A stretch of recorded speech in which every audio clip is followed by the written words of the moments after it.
KP రావు గారు. అంటే Congress party అధిష్టానం ఆంధ్రప్రదేశ్ కాంగ్రెస్ బాధ్యతల్ని షర్మిల గారికి అప్పజెప్పిన నేపథ్యంలో, ఆవిడ ప్రమాణ స్వీకారం చేయబోతున్న నేపథ్యంలో, ఇప్పటికే కాంగ్రెస్ పార్టీలో ఉన్నటువంటి సీనియర్ లీడర్లు ఎవరైతే ఉన్నారో, వాళ్ళు షర్మిల గారికి సహకరించే పరిస్థితులు ఉన్నాయా? షర్మిల గారి నాయకత్వంలో వాళ్ళు పనిచేయబోతారా? పనిచేసి కాంగ్రెస్ పార్టీకి నిజంగా పూర్వ వైభవాన్ని తీసుకురాబోతున్నారా? అంటే ఏం చెప్తారు సార్? సార్ మీకు రీసెంట్ ఎగ్జాంపుల్ పక్కన తెలంగాణ రాష్ట్రంలో రేవంత్ రెడ్డి గారు జూనియర్ హ్మ్. అందరికన్నా కాంగ్రెస్ పార్టీలో మీరు చెప్పినటువంటి యోధులు మహానుభావులు అందరిలో జూనియర్.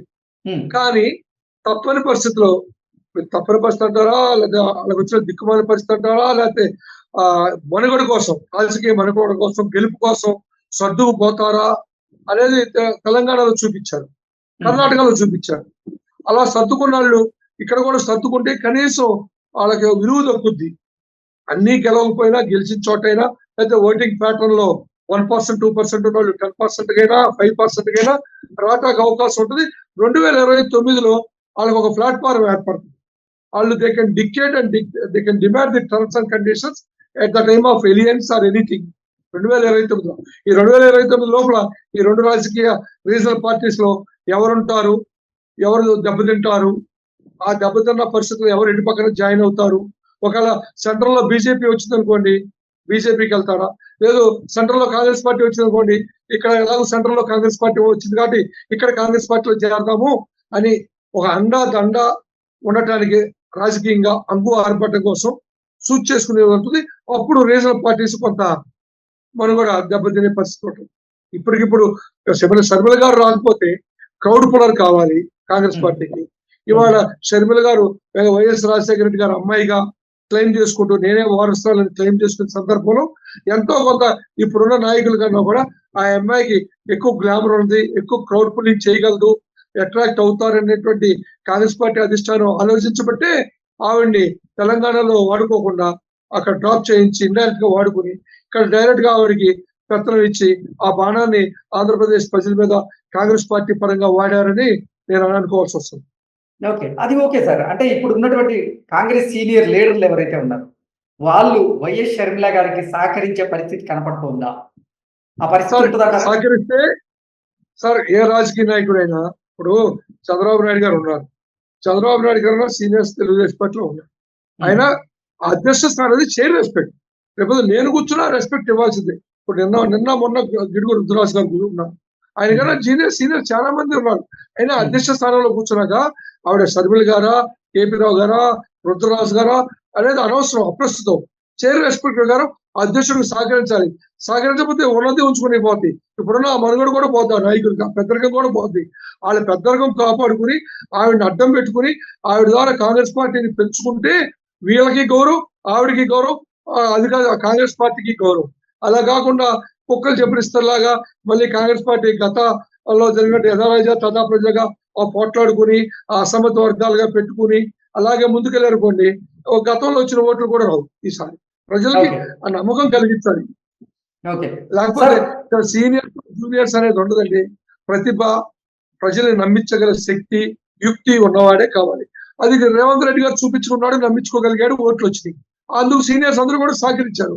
అదే ఎగ్జాంపుల్. అలాగే ఇక్కడ కూడా చేసుకుంటే కాంగ్రెస్ పార్టీ మనుగడ ఉంటుంది. లేకపోతే పార్టీ పరంగా పేపర్ మీదను టీవీలో డిబేట్లు పనికొస్తారు కానీ గెలవడానికి పనికిరారు. ఓకే.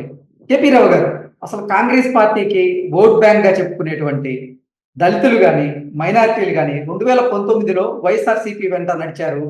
జగన్మోహన్ రెడ్డికి ఓట్ బ్యాంక్ గా మారారు.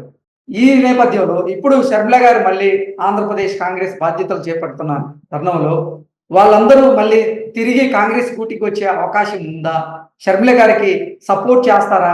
సామాజిక పరంగా దళితులు గాని, మైనారిటీలు గాని అంటే ఏం చెప్తారు సార్? సార్ యాక్చువల్ గా minorities, Dalit Christians 90% traditional vote of Congress. నాకు ఊహ తెలిసిన దగ్గర నుంచి. అలాంటి కాంగ్రెస్ ఓటు వైఎస్ఆర్ పార్టీకి ట్రాన్స్ఫర్ అయిపోయింది. 2019లో 80% వైఎస్ఆర్ పార్టీకి వేశారు. 10% పోల్ కాకపోవచ్చు, ఓ 10% టీడీపీకి వెళ్ళచ్చు. ఆ 80% లో షర్మిల గారు క్రిస్టియన్ దళిత ఓట్లు ఎంతవరకు చేర్చగలరు? ఆల్రెడీ వాళ్ళకు బాండింగ్ ఉంది వైఎస్ఆర్ పార్టీ మీద, జగన్మోహన్ రెడ్డి గారి మీద.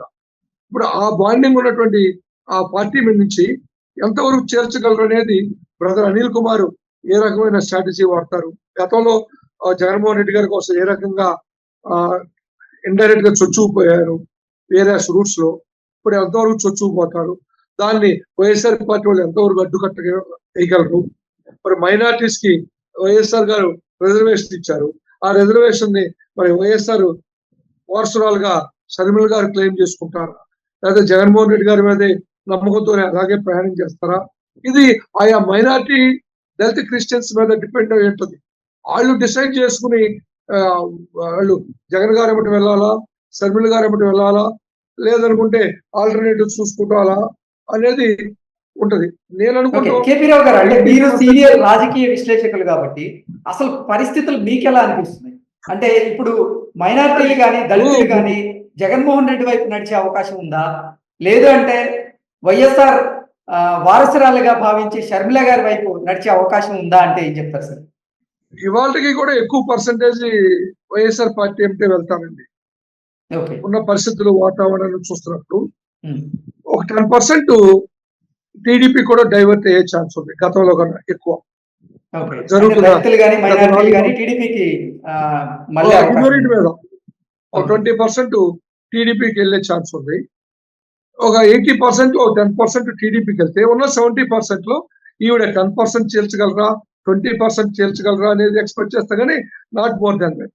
ఎవరెన్ని చెప్పినా 50% ఈ రోజుకి కూడా దళిత క్రిస్టియన్స్ మైనార్టీస్ వైఎస్ఆర్ పార్టీకి వేస్తారనేది నా యొక్క వ్యక్తిగత అభిప్రాయం. ఆవిడ వైఎస్ షర్మిల గారు ఆంధ్రప్రదేశ్ పిసిసి బాధ్యతలు చేపట్టిన తర్వాత జగన్మోహన్ రెడ్డి షర్మిల గారిని ఎలా ఎదుర్కోబోతున్నారు అంటే ఏం చెప్తారు సార్?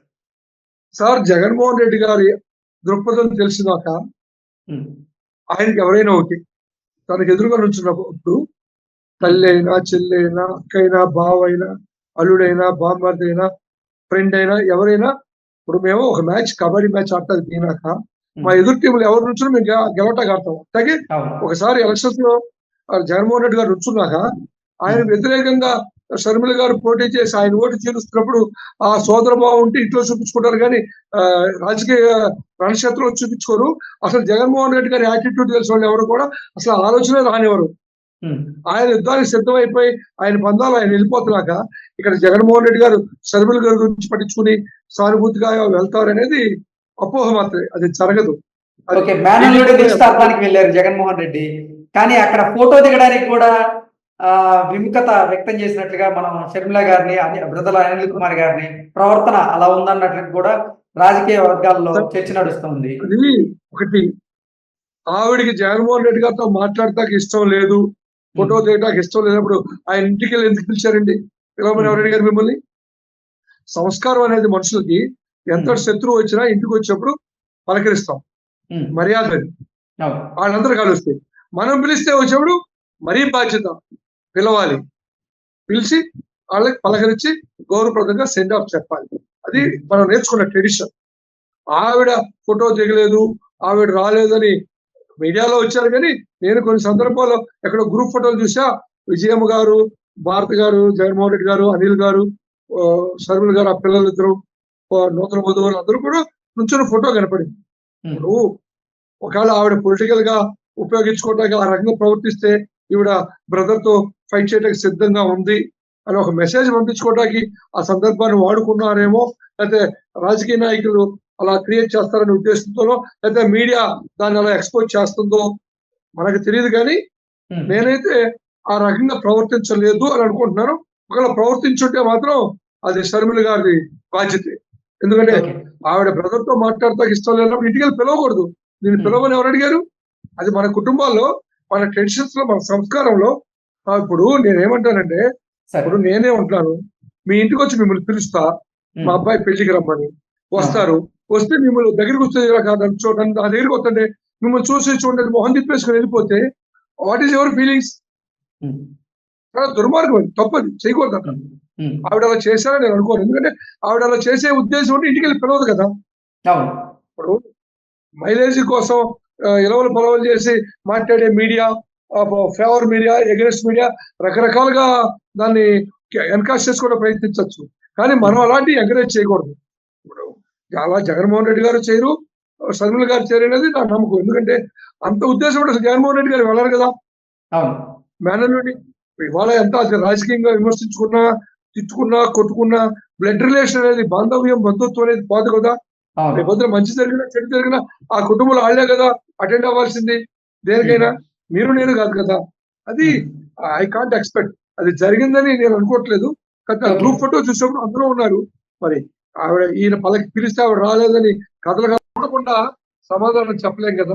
సరే. అది నేను I don't want to go in depth గా వాళ్ళిద్దరి మధ్యన విమర్శించే సందర్భం కాదు. అది మనం అనవసరంగా ఆ కుటుంబం మధ్యన అనవసరం లూజ్ టాక్ మాట్లాడడం కూడా మన సంస్కారం కాదు ఓకే. అనేది